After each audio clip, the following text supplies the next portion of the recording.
One had a gun with him, went up to the clerk, and right away he knew what it was up, whether it was up. He thought they were going to rob him. So he always puts his hands up like that, and he says, open the till for you, you can take anything you want, just don't shoot. And he wasn't interested in the till. He was interested in him. And he said, he even described it, he says, the look on his face, look on the face of this drifter in his store was horrifying. He just pulled a gun and killed him right there, murdered him right there, and then took off. He and his friend took off. They jumped in their car, and this is really chilling. He says, we laughed. We thought it was so funny. This man was so fearful of death before we killed him. We just laughed. We thought it was so funny. They took off. And a long time, nobody found out who did it. They couldn't find, because they couldn't find a motive. You know, you go in a store, you usually rob somebody. You take something, but nothing was taken. The store was in perfectly good order, except that the clerk was dead. So for a long time, it was an undiscovered murder by these two guys. Well, these two young men, as you can imagine, would be a handful for any parents. And this very rebellious young man named Jason was causing all kinds of trouble in the family too. Very disobedient. And so his parents decided to restrict his movement and basically to put a curb on his actions. So they grounded him for certain things. Well, he was using drugs at the time, so he was not entirely focused on reality. But one night he went into a rage, He goes into his parents' room and he kills them both, shoots them both to death right there in the bed. Then he gets arrested, of course, and then they connected him with the other crime. But it took that second murders to connect the first murder to the second two. And they finally made the connection. He went to trial, he and his friend. And I think his friend got a lesser punishment because he didn't do the actual killing. He was an accomplice, but he wasn't the actual shooter, you might say. But this Jason was sent to prison, in some prison in Texas. He was put on death row. He was on death row a long time. I mean, he had all these appeals, how they do that, they keep appealing and appealing. So he was in prison for, I'm sure it was 10, 15 years at least. And I remember hearing the news, I just happened to hear it. And right when I heard it, I knew who it was. They said, so-and-so, Jason so-and-so, who committed these murders in this year, was executed today in Texas. But while he was in prison, someone came to him, a chaplain came to him. It wasn't a Catholic, but it was some chaplain, Protestant chaplain, and gave him a Bible to read and tried to reach his heart. And he had a conversion in prison. He came back to God. He denounced his evil ways, and I hope and pray that he was saved. I'm sure he had a long, long, long purgatory, probably still there to this day. Probably will be there for a long time. But he did repent. Now again, it all started with one bad book. So when people think that can't affect you one way or the other, they're wrong. A good book can save your soul, a bad book can condemn you.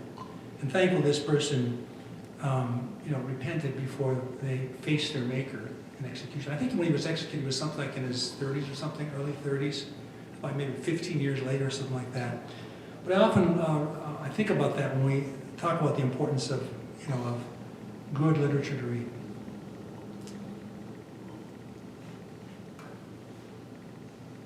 The devil's number one goal is what the church calls the second death. Remember, Jesus says in Matthew, it's actually Matthew 10:28.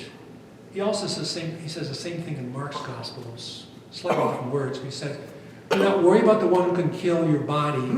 Worry about the one who can destroy your body and soul in Gehenna. Well, Gehenna was hell. He says, don't worry about someone who can destroy your body. Well, think of the martyrs. They weren't afraid to die. They didn't want to lose their souls, have their souls destroyed by God. Right? That is the grace in their souls destroyed by God. So Christ himself said, do not worry about anyone who can kill your body, just one who can kill your soul. He's talking about Satan and the evil ones. And remember, Peter says in his first encyclical, I call it the first encyclical, the first letter of any pope in the Bible. It's inspired, it's part of Scripture. And that the devil's always going around prowling, looking for someone he may devour. He's always prowling, looking for a soul he may devour. Of course, now that's part of our St. Michael prayer.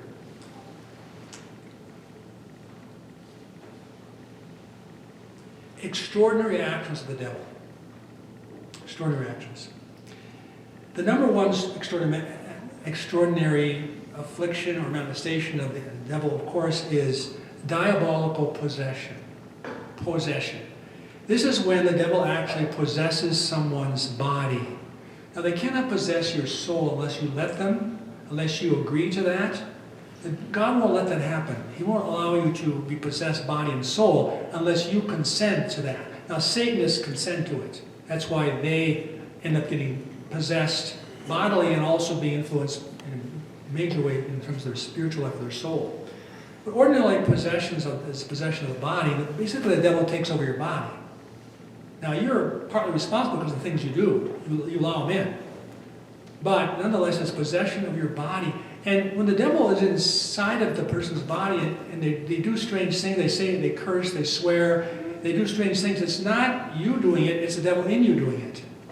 Often when people are freed from the devil, it's like they're coming out of a trance. It's like they were sleeping, they didn't realize what was going on.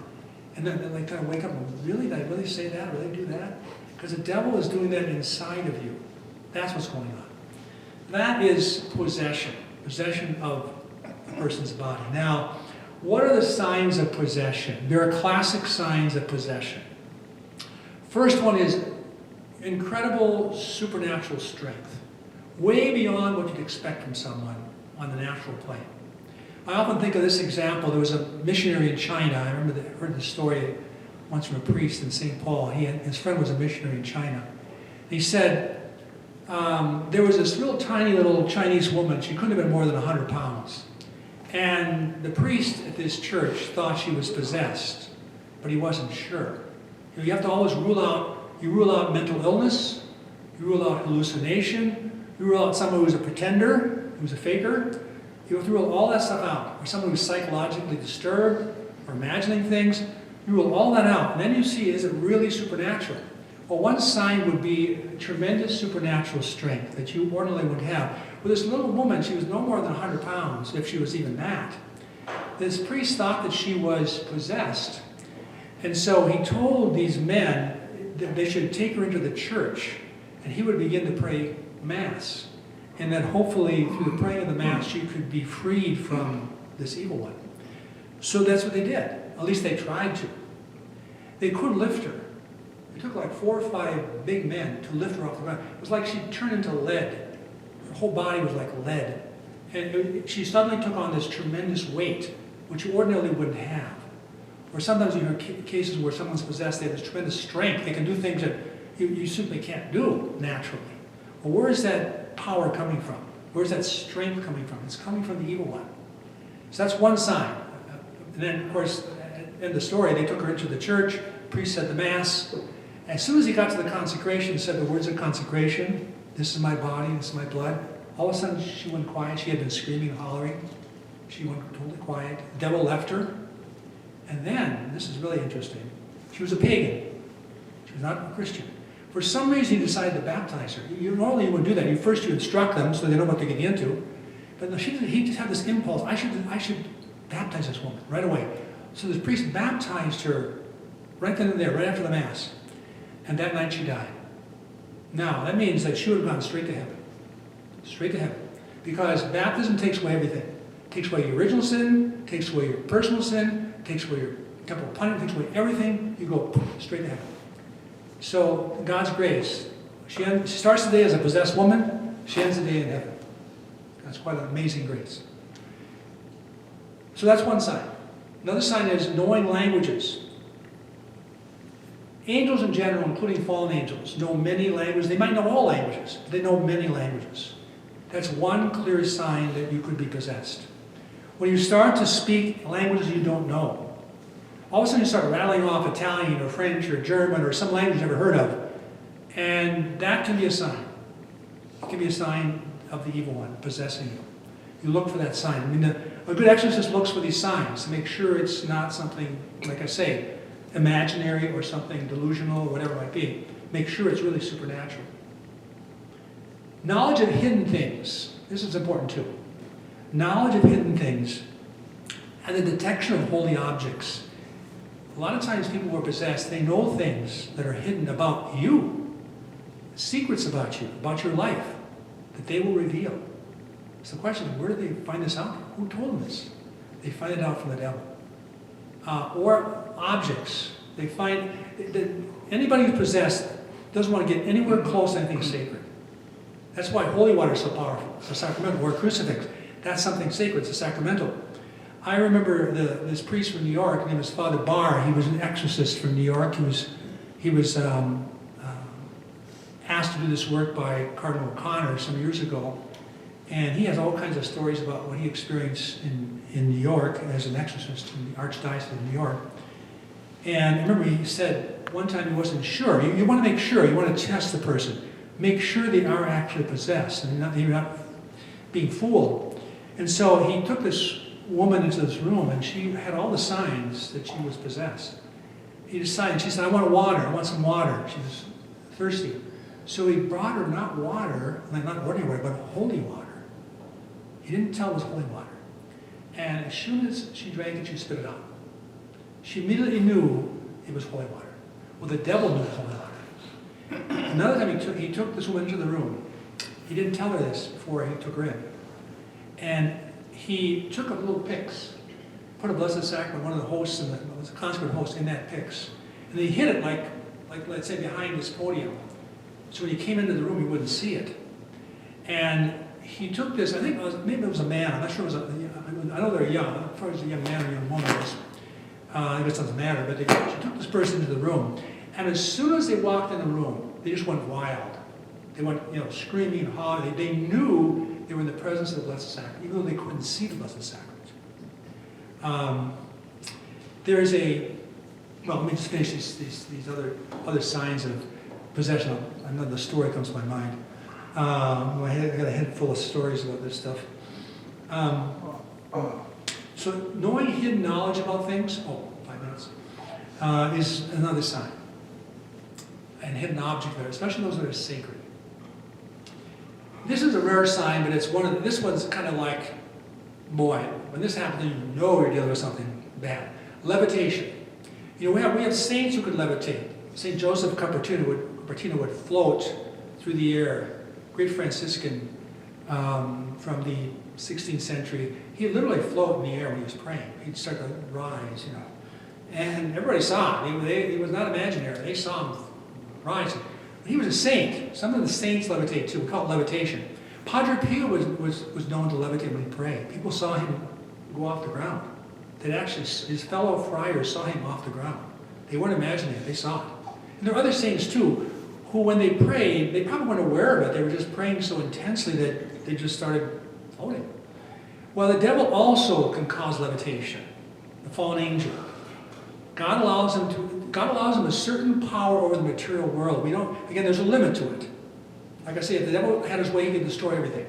But he can't. God won't let him. But he does have a power over the material world, and one of the things he can cause is levitation.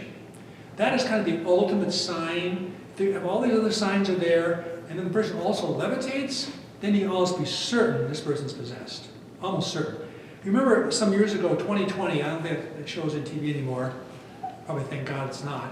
But one of their episodes, the Cardinal of New York, Cardinal O'Connor, allowed an exorcism to be filmed.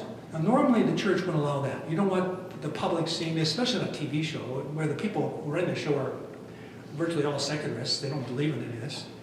But he allowed it because he wanted people to realize the devil is real. So he allowed it to happen. They filmed the whole thing from beginning to end. It was a 16-year-old girl from New York. Her parents thought she was possessed. She had all the signs. But the kicker was when they saw her floating in her room. Literally saw her floating in her room. That they knew, no, she's possessed. And it took these priests, these two exorcists, a long time to finally drive out the demon. I mean, they worked on her for weeks and weeks, and finally, because see, the devil doesn't want to leave. He will stay as long as he can. But finally, they drove him out. And then she didn't know what was going on. She was again in a trance. She had no idea what was going on. So levitation is kind of your ultimate sign. Now, what are the portals? We call them portals or openings. Openings. Devil uses to possess people. And this is why we have to be so alert to this. Number one is the occult. Every element of the occult. The word occult means that which is hidden or secret. there's so many elements of the occult today, and there's so many people involved in the occult. It's everything from witchcraft to Ouija boards to seances to tarot cards to, believe it or not, sometimes even tattoos. They can be a portal. They absolutely can be a portal.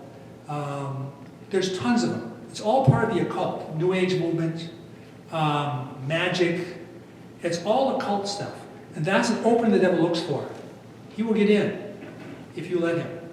You have to stay away from the occult completely. Even horoscopes, they may seem innocent, but they're not of God.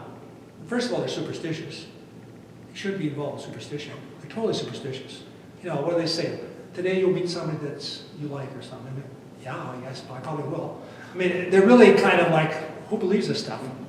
So the church considers them superstition, first of all. But they're also part of the occult. Witchcraft is a big one today. Witchcraft has just exploded, especially among young women. Young women especially. Some older women, especially young women who are rootless. They have no roots, and they don't turn to Christianity, they turn to something else to fill the void, and very often they fill the void with witchcraft. And that's very, very dangerous. The devil uses that to destroy your soul. Grave sin. If someone's constantly in a state of sin, serious sin, that's a portal for the devil. Definitely a portal. No prayer, definitely a portal. Lack of grace in the sacraments, especially confession and the Eucharist, portal. Lack of sacramentals, portals. These are all portals for the devil. And the devil will use them to try to get in. Yeah, I say try to get into the soul, or into the body rather, not the soul, the body. Soul only if you agree to it. Let me just tell you one other quick story to show you the danger of the occult. It's about a couple, and her name was, I think her name was Cheryl, his name was Mark. He was a teacher and she was a stay-at-home mom, or wanted to be a mom, I should say. And they had no religion, neither one of them practiced any religion, so they're very easy targets. No God in their life, no prayer in their life. Kind of the nuns we call them today, no religion. Spiritual but not religious. And she desperately wanted a child. She was desperate to get pregnant and have a child. She wanted a baby. And there was nothing physically wrong with her or her husband. For some reason they couldn't conceive a child. And she was just, kind of frantic about it. I guess she had an aunt who was in the same situation she was. She could not have children, and her aunt ended up really messed up, so she didn't want to have a life like her aunts. That was part of the motivation. But anyway, her husband noticed she started doing weird things in the house. She'd bring in critters from the outside. She'd like bring in spiders and other bugs and stuff. And then she started bringing in like dead squirrels and mice, and then she'd buy rats and kill them. And he said, he thought she was going crazy. Have you lost your mind? What are you doing with this stuff in the house? That stuff should be out of here. And he was really concerned, as everybody would be. He really thought she had lost her mind. So then he started noticing big chunks of money were being taken out of his checking account, like $500 here, $500 there, and he thought, there must be a connection between these two things. So one day he decided to follow her. He told her he was leaving for work, but he stayed behind and followed her. Here she went downtown, where town she was living in, and she was going to a psychic. And the psychic was charging her big bucks for all these sessions. And the psychic apparently told her, and psychics again part of the occult. Psychics, most of the psychics are flim-flam men and women. They are charlatans, they're fakes. They play on gullible people. But in this case, she was probably serious about it. And that's tapping into the evil one. But she said, if you bring these critters into your house, that the spirit that comes from these dead creatures, these dead animals and bugs, that somehow that will help you get pregnant. I mean, just sheer superstitious. But she believed it, and she paid this money. Well, she got possessed, and there's a priest that he knew who was an exorcist, and he just happened to know him. This Mark did, even though he didn't go to church. He knew this priest, he knew he was a priest, and he also knew he was an exorcist, even though he didn't, believe himself. So he asked his friend if he couldn't get this priest. And this priest happened to be at his friend's house, just a couple blocks down the street. And he was helping his friend move things. or something in the garage. He was wearing just a t-shirt and blue jeans, so he wasn't dressed like a priest. You never know he's a priest by looking at him. So he comes over and he said, could you please help my wife? She's really messed up. You got to help her. You're an exorcist. But he didn't tell her, his wife, that. So he comes over to the house and he walks in the door. And as soon as he walks in the door, she starts screaming and cursing at him. Every foul word you can think of. You black priest, get out of here. She knew he was a priest, though he was not dressed as a priest. In other words, the devil knew he was a priest. The devil knew. So again, if you want to avoid these problems, especially the worst, which is possession, and all the other things as well, which we'll get into, you have to avoid all these portals, which the devil will use to, like I say, ultimately get in. If he doesn't get into your body through possession, he'll get at you in other ways, which we'll talk about after a break. So we're at break time. Let's have a break for, say, 10 minutes, and we'll come back at 5 after 3. How's that? Okay? God bless.